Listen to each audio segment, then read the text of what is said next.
नमस्कार, मैं हूं नंदिनी साहू और आप देख रहे हैं AINS न्यूज 24 यूट्यूब चैनल। अब खबरें विस्तार से। छत्तीसगढ़ में नागरिक आपूर्ति निगम घोटालों का केंद्र बनता जा रहा है। पूर्व की सरकार के समय करोड़ों का घोटाला काफी चर्चा में रहा। वर्तमान में भी सरकार बदलने के बाद कस्टम मिलिंग में प्रोत्साहन राशि को बढ़ाकर घोटाला किए जाने की चर्चा सामने आ रही है। इस बार तो अरबों रुपए का घोटाला होने की संभावना व्यक्त की जा रही है। सूत्रों से प्राप्त जानकारी के अनुसार छत्तीसगढ़ नागरिक आपूर्ति निगम छत्तीसगढ़ राज्य का सबसे बड़ा घोटाले का केंद्र है। जब से छत्तीसगढ़ राज्य बना है तभी से घोटालों पर घोटाले किए जा रहे हैं।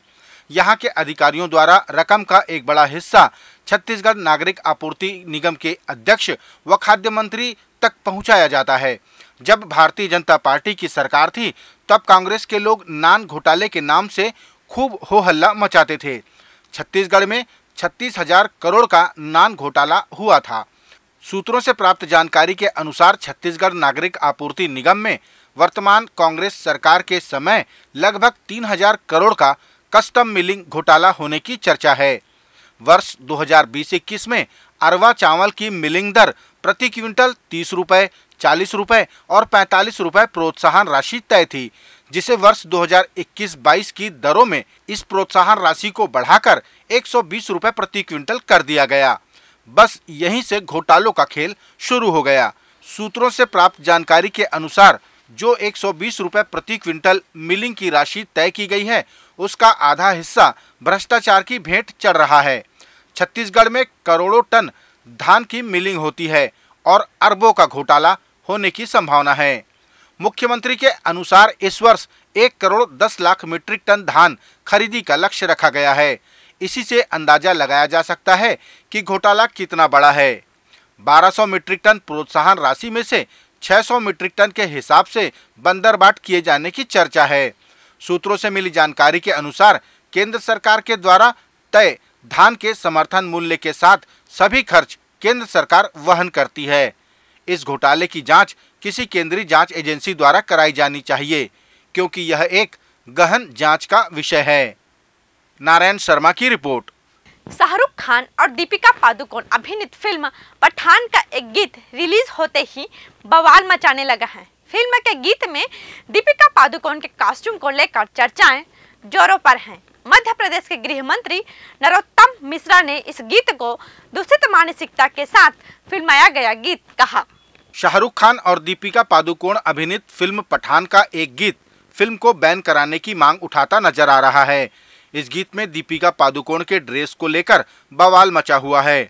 मध्य प्रदेश के गृह मंत्री नरोत्तम मिश्रा ने इस गीत को दूषित मानसिकता के साथ फिल्माया गया गीत बताया। साफ दिख रहा है कि दूषित मानसिकता के कारण ये फिल्माया गया गाना है।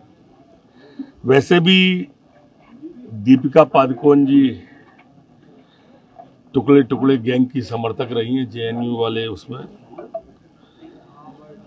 और इसलिए मैं ये निवेदन करूंगा कि इसके दृश्यों को ठीक करें, वेशभूषा को ठीक करें, अन्यथा मध्य प्रदेश में इस फिल्म को अनुमति दी जाए या न दी जाए, ये विचारणीय प्रश्न होगा। छत्तीसगढ़ के मुख्यमंत्री भूपेश बघेल अपने भेंट मुलाकात कार्यक्रम के दौरान अब तक लगभग 50 विधानसभा क्षेत्रों का दौरा कर चुके हैं। महासमुंद जिले में उन्होंने बताया कि उनकी न्याय योजना से राज्य में पारंपरिक खेती किसानी की तरफ लोगों का रुझान बढ़ा है। मुख्यमंत्री ने बताया कि धान की खेती का रकबा बढ़ा है। उन्होंने यह भी बताया कि अब पलायन नहीं होता। अपने भेंट मुलाकात कार्यक्रम में मुख्यमंत्री ने जानकारी दी कि उनकी सरकार की न्याय योजना से राज्य में पारंपरिक खेती किसानी की तरफ लोगों का रुझान बढ़ा है। उन्होंने बताया कि धान की खेती के साथ कोदो, कुटकी और रागी की खेती का रकबा भी बढ़ा है। उन्होंने धान खरीदी का लक्ष्य इस वर्ष बढ़ाकर 1 करोड़ 10 लाख मीट्रिक टन रखने की बात भी कही। न्याय योजना का हमने विस्तार भी किया, जिसमें आपने देखा होगा इस न्याय योजना के माध्यम से किसानों के जहां 12-15 लाख किसान ही पहले धान बेचते थे, अब वो आंकड़े बढ़ के 26 लाख हो गया। लगभग 22 लाख हेक्टेयर था, बढ़ के 30 और 31 लाख हेक्टेयर हो गया। धान खरीदी 60 लाख मीट्रिक टन से बढ़ के पिछले साल 98 लाख मीट्रिक टन और इस साल लक्ष्य जो है अनुमान है वो 1 करोड़ 10 लाख मीट्रिक टन का। तो लगातार इसमें वृद्धि हुई है और इस न्याय योजना में केवल धान तक हम सीमित नहीं है, बल्कि कोदो, कुटकी, रागी, गन्ना इस सब को शामिल किया गया है। और इस कारण से जो हमारे किसान हैं, अन्नदाता है, वो सभी प्रकार के फसल लेने वाले लोग इससे लाभान्वित हो रहे हैं। चाहे वृक्षारोपण भी कर रहे हैं तो उसको भी इसका न्याय योजना का लाभ मिल रहा है। राजनांदगांव के सांसद संतोष पांडे ने संसद सत्र के दौरान छत्तीसगढ़ की जानकारी दी। उन्होंने पहले शायरी सुनाई, फिर राज्य में हो रहे अपराध और घोटाले के बारे में बताते हुए जांच की मांग उठाई। राजनांदगांव के सांसद संतोष पांडे ने संसद सत्र के दौरान छत्तीसगढ़ की जानकारी दी। उन्होंने पहले शायरी सुनाई और फिर प्रदेश में स्थापित कांग्रेस सरकार की खिलाफत करते हुए जांच की मांग उठाई। संसद में बोलते हुए पांडे ने कहा कि राज्य में अपराध और घोटाले अपने चरम पर हैं, जिन पर वक्त रहते अंकुश नहीं लगाया गया तो स्थिति भयावह हो सकती है। छत्तीसगढ़ में संगठित भ्रष्टाचार, सट्टा का, नशा का, अपराध का वो गढ़ बन चुका है। राज्य सरकार के सर्वोच्च अधिकारी, IAS अधिकारी ये कोयला माफिया के रूप में काम कर रहे हैं। ऑनलाइन गेमिंग, सट्टा माफिया जैसे अवैध धंधे में संलिप्त हैं। हाल में कोयला से संबंधित वसूली का रैकेट ईडी ने पर्दाफाश किया महोदय, जिसमें राज्य के अखिल भारतीय सेवा के अधिकारियों की संलिप्तता सामने आई है। Homeslogy premium quality construction, हम बनाते हैं आपके सपनों का घर। जैसी हो आपकी कल्पनाएं वैसा ही हम घर बनाएं। उन्नत तकनीक और बेहतरीन पीओपी कार्य के साथ उच्चतम मटेरियल और रजिस्टर्ड आर्किटेक्ट द्वारा निर्माण, वास्तु के अनुसार निर्धारित क्षेत्र में संतुष्टिपूर्ण मकान। Homeslogy premium quality construction.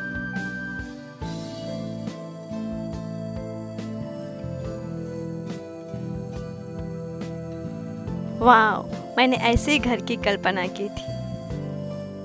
कोयला घोटाला और मनी लॉन्ड्रिंग के आरोप से घिरी मुख्यमंत्री भूपेश बघेल की उप सचिव सौम्या चौरसिया को 19 दिसंबर तक की न्यायिक रिमांड पर जेल भेज दिया गया है। ईडी द्वारा गिरफ्तार और पूछताछ किए जाने पर उनके नाम की चल अचल संपत्ति मिली, जिनके दस्तावेज न होने के चलते उन्हें कुर्क भी किया जाएगा।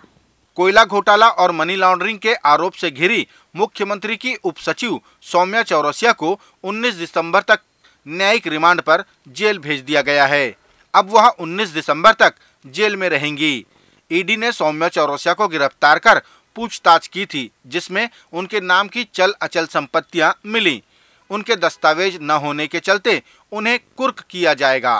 छत्तीसगढ़ की न्यायधानी बिलासपुर में संजीव त्रिपाठी नामक युवक की गोली मारकर हत्या कर दी गई। इस हत्या पर बोलते हुए भारतीय जनता पार्टी के नेता प्रतिपक्ष नारायण चंदेल ने कहा कि दिन दहाड़े ऐसे अपराधों से लोगों में भय और दहशत का माहौल व्याप्त हो रहा है। छत्तीसगढ़ की न्यायधानी नगरी बिलासपुर में संजू त्रिपाठी नामक युवक की गोली मारकर हत्या कर दी गई। इस हत्या पर बोलते हुए भारतीय जनता पार्टी के नेता प्रतिपक्ष नारायण चंदेल ने कहा कि एक तरफ सरकार गौरव दिवस मनाने जा रही है और दूसरी तरफ गैंगवार सक्रिय हो रहा है। उन्होंने कहा कि दिन दहाड़े ऐसे अपराधों से लोगों में भय और दहशत का माहौल व्याप्त हो रहा है। संजीव त्रिपाठी की जघन्य हत्या की गई है गोली मारकर। ये इस बात का संकेत है कि पूरे छत्तीसगढ़ में अपराधियों के हौसले कितने बुलंद हुए हैं। एक तरफ छत्तीसगढ़ की कांग्रेस की भूपेश सरकार गौरव दिवस मनाने में व्यस्त है और दूसरी तरफ छत्तीसगढ़ में गैंगवार चल रहा है। अपराधी नित नए अपराध को अंजाम दे रहे हैं और वो पुलिस और प्रशासन की पकड़ से बाहर है। पूरे प्रदेश की जनता में भय, आतंक और आक्रोश का वातावरण व्याप्त हो रहा है। बस्तर में ऑनलाइन ठगी का एक और मामला सामने आया है। इस मामले में ठगों ने प्रार्थी कृष्ण कुमार विश्वास को BSNL वेरिफिकेशन के नाम पर उनके खाते से 1 लाख हड़प लिए। बस्तर में प्रार्थी कृष्ण कुमार विश्वास ऑनलाइन ठगी का शिकार हो गया। जानकारी के अनुसार ठगों ने उनसे BSNL वेरिफिकेशन के नाम पर एनीडेस्क ऐप डाउनलोड कराया और उसके खाते से 1 लाख रुपए पार कर दिए। ठगों के नाम कार्तिक मंडल और उत्तम दास है। BSNL वेरिफिकेशन के नाम से उनसे एनीडेस्क ऐप डाउनलोड करा के और उसके माध्यम से लगभग 1 लाख रुपए उनके खाते से एक अन्यत्र खाते में ट्रांसफर किए गए थे। इस पूरे प्रकरण में तकनीकी रूप से मदद लेते हुए इसमें इन्वेस्टिगेशन किया गया और टीम को झारखंड भेजा गया था, जहां के देवघर से कार्तिक मंडल और उत्तम दास दोनों आरोपियों को अरेस्ट किया गया है। दोनों के खिलाफ 420 IPC और IT एक्ट की धाराओं के तहत कार्रवाई की जा रही है। इसमें बताना चाहूँगी कि मैं इसमें जितना रकम इन्होंने ठगी किया था वो पूरी रकम इसमें बरामद की गई है और साथ ही इनसे कुछ ATM और कुछ मोबाइल फोन और कुछ दस्तावेज और जब्त किए गए हैं। ये थे आज के प्रमुख समाचार। आप देख रहे थे AINS न्यूज़ 24 यूट्यूब चैनल। कल फिर मिलेंगे ताजा तरीन समाचारों के साथ। तब तक रोजाना की ताजा खबरों के लिए आप हमारे लोकप्रिय यूट्यूब चैनल AINS न्यूज़ 24 को सब्सक्राइब, लाइक और शेयर करना न भूलें। नमस्कार।